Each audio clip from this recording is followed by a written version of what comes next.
एक दिनचर्या कोई पकड़ लीजिए, एक आज्ञा पालन कीजिए। अगर 100 आज्ञा ना पालन करने की सामर्थ्य आ जाए तो बताना, एक कोई आज्ञा पालन कर लीजिए, वो 100 आज्ञा पालन, और एक आज्ञा उल्लंघन कर दीजिए, 100 आज्ञाओं से आपको नीचे गिरा देंगे। एक दिनचर्या पालन कर लीजिए, आप अपने मन को आज्ञा पर लगा दीजिए, एक दिनचर्या पालन कर लीजिए। कौन सी दिनचर्या ऐसी कठिन है जो आप पालन नहीं कर सकते? मैंने एक यूरोप का आदमी था, वो बहुत अमीर था। वो मरते समय घर वालों को कहा कि मैं एक वसीयत लिखा है, वो मुझे पढ़ने को मिली उस दिन। पूज्य नारायण स्वामी जी कह रहे हैं, उसमें कोई रुपया पैसा की वसीयत नहीं थी। उसने एक बहुत मोटे अक्षरों में शब्द पूरा खाली, पूरी डायरी खाली, केवल एक शब्द, और कहा मैं ये वसीयत आप लोगों को लिखकर, time is money in the world.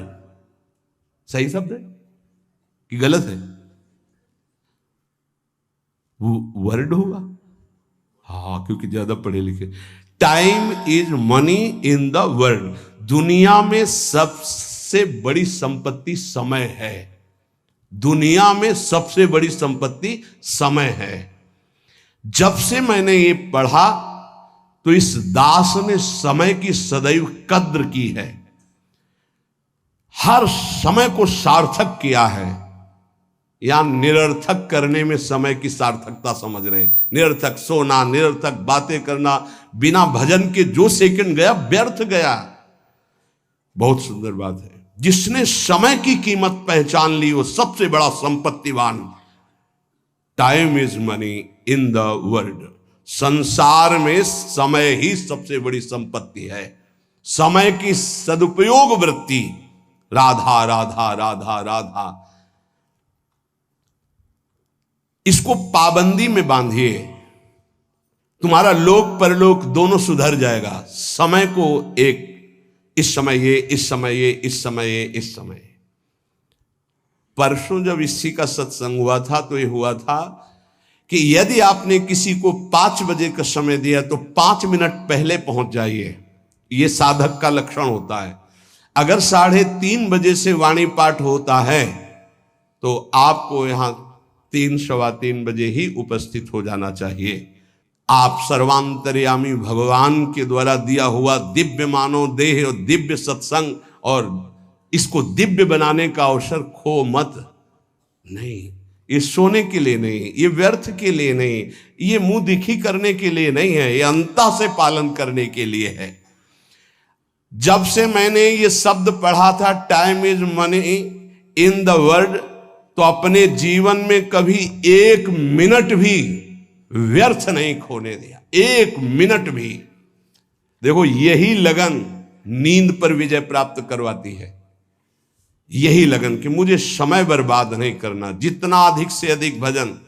पता नहीं आज शाम हो कि ना हो, हम क्यों अपने इस दिव्य समय को नष्ट करें। पर लोग समय कटता नहीं है, इसलिए टेलीविजन और कई कई प्रकार की बहिर्मुख वृत्तियों को स्वीकार करते हैं कि समय काटना है। बोले समय नहीं कटता। और सही पूछो तो भगवान से मनाया जाता है कि नींद ना आवे, कभी ये रात्रि ना हो, इसके लिए कि मैं रात्रि हो गई तो 10 घंटे 8 घंटे सो रहा हूं। नहीं, रात दिन भजन, जाना है यहां से। पता नहीं आप लोगों के दिमाग में है कि नहीं है। हर समय बात है कि जाना है। कोई भी मिनट आखिरी हो सकता है, बिल्कुल चलो, जाना है। फिर किस बात के लिए उदास हो जाना, निराश हो जाना, क्योंकि ये पक्का पता मुझे जाना है। कहां जाना है? लाडली जी के पास जाना है, जिनके लिए तरस रहे हैं उनके पास जाना है। तो उसमें कोई भय है क्या कि जाना? जिनके लिए हम तरस रहे, तड़प रहे, उनके पास जाना है। जहां अनंत जन्मों से बिछुड़े वहां जाना है। कोई आश्चर्य की बात है, कोई दुख की बात है, कोई घटना की बात है, और जाने का ये बुलावा है। एक माई है, भयंकर कैंसर से पीड़ित है, मुस्कुराहट के सिवा कभी हमने उसके मुख में उदासी नहीं देखी। जब प्रणाम करके बाद, बहुत कृपा है लाडली जी की, बहुत कृपा है गुरु जी की, यह जीवन है। आपके अंदर अगर थोड़ी देर सोचो कि कैंसर की रिपोर्ट आ गई, अब कैसा लगेगा? कैसा लगेगा? बोले भगवान ने हमें क्या दिया है? थोड़ी देर आंख बंद करके सोचो, यदि तुम्हारी आंखें ज्योति रहित हो जाए तो कैसा लगेगा? घबराहट पैदा हो जाएगी। आप देखो, अभी आंख बंद करो, सोचो अगर ये सदा सदा के लिए ऐसी हो गई तो भगवान ने कितनी कृपा दी। तुम सुन सकते हो, बोल सकते हो, देख सकते हो, सूंघ सकते हो, चल सकते हो, अभी स्वस्थ हो। समय की कदर करो, नहीं ये समय निकला चला जा रहा है, ये वापस नहीं आने वाला। और स्थिति ऐसी बना लो कि हर स्थिति में तुम्हारा मंजीरा बजने से रुके ना। पक्का जब भीषण कष्ट की स्थिति थी तब भी कहते थे व्हील चेयर में बैठा लो, हमारा नियम है इस समय बाहर निकलकर 4 चक्कर लगाना, आप लगाओ चक्कर। नहीं ऐसे नहीं बैठा लिए, हमारा नियम, और जो नियम है उठाओ हमको, टांग के ले चलो, हमारा शरीर का संस्कार करो, वैसा चलो टाइम बाय टाइम। ये क्यों हुआ? बचपन से इसका अभ्यास और भगवदाश्रय। इसीलिए सबसे प्रार्थना करते हैं, ये किसी एक के लिए नहीं है। व्याधि मंदिरम शरीरम व्याधि मंदिरम, कौन सा देवता प्रकट हो जाए? किडनी फेल कर, कितने प्रकार के रोग हैं भैया। और एक बार जहां रिपोर्ट आई कैंसर, खत्म खेल, भजन साधन सब खत्म, चेहरे का रंग बदल, दिल बोले ब्लॉक हो गए इस दोनों नसें। अब वो परेशान है, अरे ब्लॉक नहीं, फेल हो जा पास हो जा, इसमें क्या जान। राधा राधा हर समय तैयार है, जैसे आर्मी का जवान तैयार रहता है बॉर्डर पे कि कहीं से भी गोली आ सकती है, ऐसे बिल्कुल तैयार रहो, पक्का तैयार रहो। बार बार कह रहे हैं सावधान, समय की कीमत को पहचानो, हर श्वास में राधा राधा। एक हित धाम में आए थे, बोले अब बस वृंदावन आ रहा हूं, तो अचानक श्री जी की कृपा से दृष्टि में हमका, आप जाइएगा मत, अब यहीं रहिएगा। बोले नहीं अभी कुछ बेचने को रह गया, बेच करके बस फटाक से आया। हमका पता नहीं भगवान की क्या लीला है, हमारा मन कह रहा है मत जाइए। बोल नहीं महाराज, अभी जब कई महीना नहीं आए तो परिचय के जो आते थे पूछा, तो उन्होंने बताया उनका एक्सीडेंट हो गया, कई जगह से उनके अंग टूट चुके हैं वैसे। फिर जब आए थे तो एम्बुलेंस में आए थे कई महीने बाद, तो रो रहे थे। हमका भगवान प्रारब्ध टालना चाहते थे पर प्रारब्ध प्रबल हो गया, आप आज्ञा पर महत्व नहीं दिए, और वो ऐसी परिस्थिति अब कभी नहीं आ सकते। बड़े स्वस्थ और चलते फिरते, सूचना मिली कैंसर, 2 महीने में हालत खराब, पर वो तो समर्पित थे, तो यहाँ वेदांत हॉस्पिटल में आके धाम बेसरी। कुछ भरोसा नहीं इसका, जो बहुत अकड़ के चल रहे हैं और लंबा समय इतना कमा के रख दें कि 7 पीढ़ियां तक खाती चले जाएं। बड़ा व्यवस्था के ऊपर व्यवस्था, ये नहीं सोच रहे यहां से जाने की तैयारी हम क्या कर रहे हैं। नारायण स्वामी जी कहते हैं, गोस्वामी तुलसीदास जी महाराज के दोहे हम अपने जीवन में सामने रखा है, आप भी सुन लीजिए। सत्य वचन आधीनता परतीय मातु समान, इतने में हरि ना मिले तो तुलसीदास जवान। मैं इस बात की गारंटी लेता हूं कि यदि आप वाणी से सत्य बोलेंगे और भगवान की अधीनता और पराई माता बहनों के मात्र दृष्टि से, तो तुम्हें भगवान मिल जाएंगे पक्का। इतने में ना मिले तो इसकी जमानत मैं लेता हूं, गारंटी मैं लेता हूं, निश्चित भगवान मिलेंगे। मैंने बहुत इस दोहे को सामने रखा है, सत्य वचन और भगवान की आधीनता और परती मात समान, इतने में हरि ना मिले तो तुलसीदास जमान। आधीनता का साधन एकमात्र भगवान का दृढ़ भरोसा।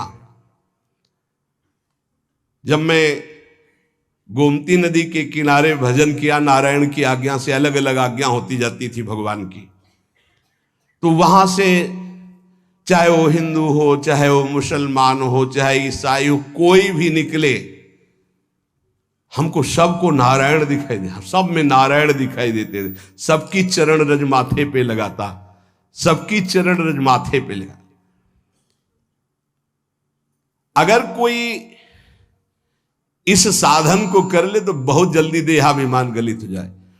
पूज्य राधा बाबा जी ने भी वर्णन किया कि मुझे और किसी से द्वेष नहीं था, अंग्रेजों से द्वेष था, क्योंकि इन्होंने जब हमारे देश पर अधिकार किया तो बहुत अत्याचार किया। उसमें पूज्य बाबा भी देश स्वतंत्रता के उसमें जेल में गए थे, तो उन्होंने देखा था कैसे भारतवासियों के साथ बर्ताव होता है। बूटों में कीलें गड़ी हुई थी, बाबा के जीवन चरित्र में पढ़ा तो जो उनके सामने सर न झुकाता, गिरा के छाती की पसुरियों पर ऐसे कूदते और बड़ी बुरी दशा से उसको मारते थे। बाबा का भी, बाबा ने जब पीछे से आ रहा था अधिकारी तो बाबा ने सर नहीं झुकाया कि चाहे मार डाले मैं इसके विदेशी के आगे सर नहीं झुकाऊंगा। तो बस पीछे वाले ने कहा झुका दो, उन्होंने कहा नहीं कटवा सकता हूं, झुका नहीं सकता। राधा बाबा बड़े जिद्दी स्वभाव के थे। इतने में जो ही नंबर बाबा का आया वो सामने आने वाला था तो ऑफिस में कुछ ऐसा बड़ाम से हुआ, क्या हुआ भगा। तो उस दिन फिर दूसरे दिन ट्रांसफर हो गया दूसरी जेल। तो बाबा को बहुत घृणा थी, गोरा देखते ही अंदर से उनको जलन पैदा हो जाती कि हमारे हिंदुस्तानियों पर इतना अत्याचार करने वाले ये। अंदर से आया कि भगवान की प्राप्ति करनी तो अजात शत्रुता आनी चाहिए, ये ठीक नहीं। तो गंगा के किनारे घाट पे बैठ जाते और जब कोई जैसे अंग्रेज निकलता तो चरण धूलि माथे पे लगाते, वो कोई पैसा चढ़ा देता तो छोड़ के चल देते। तो एक दिन जब भगवान ने देखा कि अंग्रेजों के प्रति घृणा खत्म हो गई तो एक अंग्रेज आया और बाबा की जो भद्र करवाई हुई सर थूक दिया उनका। तो उनका गोरे ठाकुर अब ईर्ष्या आपसे या द्वेष आपसे या घृणा नफरत नहीं हो सकती, आप ही हो। बस अंदर से वृत्ति गायब हो गई और हुआ काम हो गया, अब मुझे इसकी जरूरत नहीं। तो यहां ये कह रहे कि दास ये कहता है कि यदि सबके प्रति, देखो महापुरुषों के वचन है, यहां अगर परम पद में आरूढ़ होना है, भगवत प्राप्ति करनी है तो सर्वान वस्तुतया निरीक्ष परम स्वाराध्य बुद्धिर्मम। बहुत कठिन बात है। नारायण नारायण। एक बार दास से कोई बिगड़ा तो दास ने सर झुका दिया और कहा पादुका उतारो और इस पर प्रहार करो। फिर भी हे नाथ आपसे द्वेष नहीं हो सकता। कैसे कोई इन महापुरुषों को समझे। पैर का जूता निकालो और सिर को खूब पीटो, ये सिर भी आपका है, नाथ आप ही हो। ये स्थिति है, ये स्थिति है, नाथ आप ही हो। आज तक परिस्त्री को आंख उठाकर कभी काम भाव से नहीं देखा। क्या महापुरुषों ने करुणा करी कि अपनी स्थिति बताई।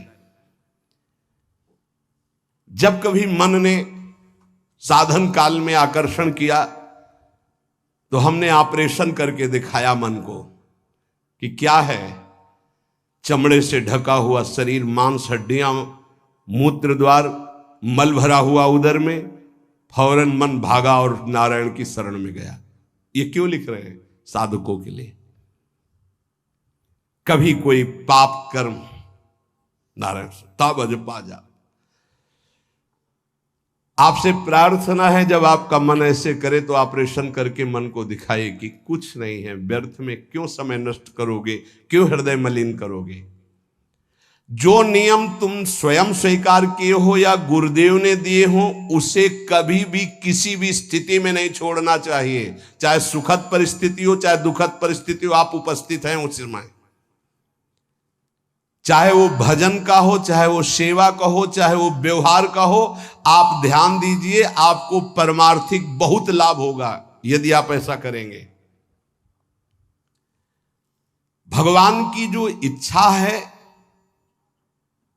उसमें तुम राजी होना सीख जाओ। ये बात हमने एक, जैसे यूरोप की उससे ऐसे हमने एक, अब हमको तो ज्यादा अंग्रेजी आती नहीं, let the will of God be done, DONE done. हाँ भाई, हम तो ज्यादा पढ़े कि जो भगवान की इच्छा है उसमें अपनी इच्छा को मिला दो। मैंने ये सूत्र अपनी डायरी पे लिखा। हमारे यहाँ चतुराशी जी में, ये तो अंग्रेजी से लिखा, हिंदी से, जोई जोई प्यारो करे सोई मोहि भावे। ये सूत्र है, अगर इसको स्वीकार कर लिए, समस्त चिंताओं से मैं मुक्त हो गया इस सूत्र से। भगवान की जो इच्छा है उसमें अपनी इच्छा मिला दो। लेकिन इतना भजन होना चाहिए कि ये पता चले कि भगवान की इच्छा है कि मेरी इच्छा है। इसमें समझना ही तो सब भगवान की इच्छा मान के फिर कहेंगे कि भगवान की इच्छा के बिना पत्ता नहीं हिलता है, तो जितना पापाचरण वो सब भगवान की इच्छा से हो। नहीं, ऐसा नहीं। इसीलिए विवेक की आवश्यकता है, मन के संकल्प को और भगवत इच्छा को देखना। कैसे जानेंगे भगवान की इच्छा है और कैसे जानेंगे मन की इच्छा है? जो इंद्रियों की विलासता का संकल्प बना करके कार्य किया जाता है वो मन की इच्छा होती है, और जो बिना संकल्प के अकस्मात, वो भगवान की इच्छा। जैसे हम जा रहे हैं, किसी को जरा सा धक्का लग गया, उसने पीट दिया हमको, ये मेरा कोई संकल्प नहीं था, या अचानक कोई ऐसी घटना घट गई, सामने वाले को दुख पहुंच गया, मेरा संकल्प नहीं था, या किसी भी तरह की कोई, वो भागवतिक होता है विधान। हम उसमें अपनी इच्छा, मन के संकल्प के द्वारा जो इंद्रिय जनित, वासना जनित, वो भगवान की इच्छा नहीं होती। पर इतना अंतर्मुख साधक हो तभी तो पहचान पाएगा। सारी चिंताओं से मैं मुक्त हो गया जिस दिन ये सूत्र पढ़ा। अर्थ उसका है कि भगवान की जो इच्छा है उसमें अपनी इच्छा को मिला दिया। जोई जोई प्यारो करे सोई मुहि भावे। इस दास ने देखा कि जब अपनी इच्छा भगवान की इच्छा में मिला दिया तो चराचर जगत से हमें कृपा प्राप्त होने लगी। जहां पर कृपा राम की हुई ता पर कृपा करे सब कोई। अपनी इच्छा ही भगवत कृपा में बाधक है। अगर अपनी इच्छा भगवत कृपा में मिला दे तो चराचर जगत से भगवान कृपा करने लगेंगे। योग वासिष्ठ में इस दास ने एक सूत्र पढ़ा, पुरुषार्थ ही परम दैव है। दैव, दैवी शक्ति। प्रारब्ध को लेकर बैठ जाना, अब जो लिखा होगा वही हो जाएगा, हमको कर नहीं। जब दास ने योग वासिष्ठ में यह सूत्र पढ़ा कि पुरुषार्थ ही परम दैव शक्ति है, तो इस दास ने इसका अनुभव करने के लिए प्रयासशील, पुरुषार्थ ही सब कुछ है। रात दिन एक करके भजन करो, देखो सब पर विजय प्राप्त हो जाएगी। कभी कभी प्रारब्ध बाधा पहुंचाने की चेष्टा करता है, पर प्रबल पुरुषार्थ प्रारब्ध को रौंद देता है। प्रबल पुरुषार्थ, पुरुषार्थ जो साधन भजन मिला है इसमें प्रयत्नशील। यहां कह रहे हैं कि भगवान की कृपा प्राप्त करने के लिए पुरुषार्थ, प्रबल पुरुषार्थ, प्रबल पुरुषार्थ ही भगवान के सिद्धांत की अनुभूति कराता है। प्रबल पुरुषार्थ ही प्रारब्ध के सिद्धांत की धज्जियां उड़ा देता विधान की।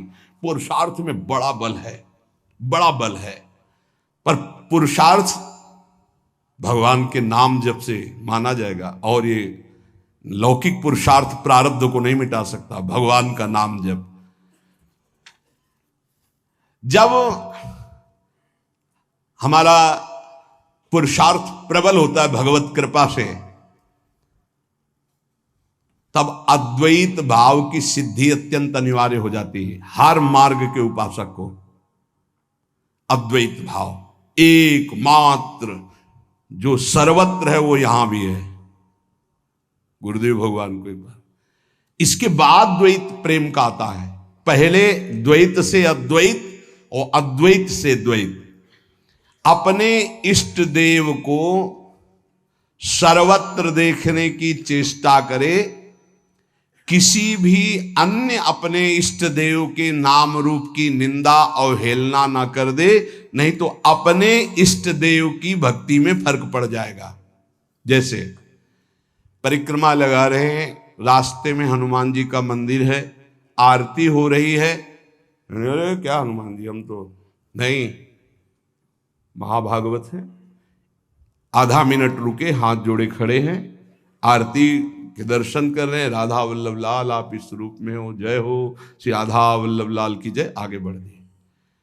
देखा किसी भगवान की झांकी जा रही, पंचांग प्रणाम किया, राधा वल्लभ लाल की जय। ये वैष्णव धर्म है, ये उपासना का मार्ग है। ये नहीं कि अवहेलना करना, ऐसा नहीं है। हाँ, हम दर्शन करने नहीं गए, सामने से गुजर रहे थे, किसी को भी। ये अपने स्वामी नारायण की कृपा से जाना, इस मर्यादा को सदैव उपासक सुरक्षित रखे। कोई भी भगवान की सवारी जा रहे, कोई भी भक्त जा रहे, सबकी चरण धूल में नमस्कार। एक और साधन अजपा जाप के लिए आवश्यक है, अगर आप कर सके तो अमावस्या और पूर्णिमा के दिन उपवास करना सीख ले। अमावस्या नारायण स्वामी जी का अपना अनुभव, हम ये व्रत रूप में नहीं कह रहे, ये हम भजन बढ़ाने के लिए कह रहे हैं। ये दत्तात्रेय महाराज जी के ग्रंथ में मैंने पाया था, उसी दिन से हमने शुरू कर दिया नारायण स्वामी। उसे अच्छा है, एक दिन अगर उपवास रहेगा तो आंतों को थोड़ा अवसर भी मिल जाएगा। पूर्णिमा और अमावस्या के दिन उपवास का देख लो, अगर ऐसा लगे तो ठीक है, नहीं तो थोड़ा प्रसाद पाके। गृहस्थ में अगर पूर्णिमा अमावस्या के दिन किसी तीर्थ धाम या कहीं भी जाए तो किसी का भी दिया हुआ कुछ ना खाए, क्योंकि उस दिन का प्रतिग्रह बहुत बड़ा प्रतिग्रह माना जाता है। ये जो हलवा पूड़ी बिटता है ना, वो खाते हुए रास्ते में चलते हुए मना है। अगर वास्तविक पुण्य कमाने तीर्थ यात्रा या धर्म क्षेत्रों में जाते हैं गृहस्थी में। दास को ये जब दत्तात्रेय जी की वाणी से पता चला तो जीवन भर के लिए नियम ले लिया कि पूर्णिमा और अमावस्या को भोजन ही नहीं करना। तो मुझे ये लगता है कि उपासक को भजन के लिए अनिवार्य है ऐसा करना। त्याग और संतोष, ये साधु का तो धन होता है, साधक का तो धन होता है। ज्ञान और भजन ये उसका फल होता है। हर समय भजन और ये ज्ञान है कि सर्वत्र मेरे प्रभु। त्याग ये स्वभाव में बैठा होता है, संतोष ये स्वभाव में बैठा होता है। ये जो मूर्ति पूजा की अवहेलना करते इन लोगों की बात मत सुनना। मैं स्वयं अपने भगवान नारायण की कृपा से अनुभव किया है कि मूर्ति पूजा से बहुत जल्दी भगवान प्रसन्न होते हैं। इस दास का अनुभव भी है नारायण की आज्ञा से। सेवा करते समय मन बहुत जल्दी इष्ट में आसक्त हो जाता है। अन्य समय भागेगा लेकिन सेवा में आसक्त हो जाएगा, क्योंकि मन की एकाग्रता सेव्य घसीट लेते हैं। इसको खिलवाड़ न समझे जो प्रभु की सेवा हो रही। दास को जब नारायण ने आदेश किया तो इसमें बहुत सुख मिला। भक्ति ईश्वर प्राप्ति में समर्थ है, पर यह ज्ञान अत्यंत आवश्यक होना चाहिए। जब सर्वत्र भगवान है तो मूर्ति में भगवान क्यों नहीं? ये जो लोग खंडन मंडन करते हैं, यह अधूरा ज्ञान है। मेरे ख्याल से अधूरे ज्ञान से परमार्थ में काम नहीं चलता है। जैसे एक टांग से चलना बड़ा कठिन होता है, ऐसे ही कि वो निराकार है इतना ही मान लेने से नहीं होगा। जैसे दो टांगों से आराम से चला जाता है तो वो निराकार भी है, वो साकार भी है। वो साकार भी है और निराकार है, दोनों की उपासना हम करते हैं। जैसे साकार रूप में ये कर रहे, निराकार रूप में सब अंतर्यामी रूप में भगवान सबके हृदय में विराजमान है। काम क्रोध लोभ मोह के दमन का साधन जो गृहस्थी में समझते हैं कि बड़ा कठिन है, ऐसा ना समझें। गृहस्थी में इन साधनों का तुम नियम लीजिए, भगवान तुम्हें सामर्थ्य देंगे कि तुम संयमी बन जाओगे, तुम सहनशील बन जाओगे, काम क्रोध लोभ मोह पर विजय प्राप्त कर लोगे। पर जो विरक्त जन है उनको तो कोई भी गुंजाइश इस विषय में नहीं है। इसलिए जैसे यहाँ का कड़ा शासन है कि आप परिवार से संभाषण नहीं कर सकते बिना आज्ञा के, वो भी आज्ञा होगी तो आप कुछ क्षण बैठिए यहाँ राधा के कुंज में बैठकर ही बात, उसका मतलब कोई वैर नहीं है, आपके राग के नाश की बात है, आपका राग नष्ट हो जाए, खत्म खेल। गुरु की कृपा से ही सब साधन की जानकारी होती, सब साधन चलने का उत्साह होता और सब साधन की पूर्णता भी होती है। सदा अंतर में गुरुदेव भगवान बैठ करके साधन की प्रेरणा करते हैं, कराते हैं और सफलता प्राप्त कराते हैं। इसीलिए कहा कि व्यक्ति कभी गुरु नहीं हो सकता और गुरु कभी व्यक्ति नहीं हो सकता। वैसे मेरा हृदय तो बहुत कठोर है, नारायण स्वामी जी कहते हैं, पर पता नहीं कैसे रिझाए माखन चोर की आकर के मेरे हृदय को माखन बना दिया। भगवत कृपा से, गुरुदेव नारायण की कृपा से, दयालु श्री कृष्ण के चरणारविंद में चित्तवृत्ति अर्पित हो चुकी है। ये आखिरी उतार। अब तो दास जैसे जी रहा है वो आखिरी दोहा तुम्हें बता रहा हूं। 3 टूक कौपीन के अरुभाजी बिन नोन, रघुवर जाके उर्वश इंद्र बापुरो कौन। ये मेरा जीवन है नारायण स्वामी जी। एक रस्सी, एक टाट की लगोटी और बिना नमक की सब्जी। मेरे हृदय की स्थिति है, ना मुझे मोक्ष चाहिए, ना 14 लोकों का राज्य चाहिए, ना मुझे ज्ञान चाहिए, ना भक्ति चाहिए, बस केवल केवल सुमिरन, बस याद में उनकी डूबा रहता हूं, बस कुछ नहीं चाहिए।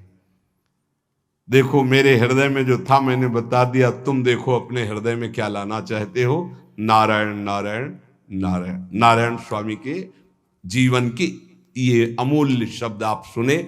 महापुरुषों के अनुभव खोज खोज कर इसलिए सुनाए जा रहे हैं कि कोई भी महापुरुष पर श्रद्धा हो जाए, किसी भी महापुरुष के वचन आप स्वीकार कर लें, आपका जीवन कृतार्थ हो जाए, आपका भजन चलने लगे, आप विषयों से निवृत्त हो जाएं, आप दुखों से बचकर भगवत प्राप्ति कर लें। शेष चर्चा वल्लभ लाल की।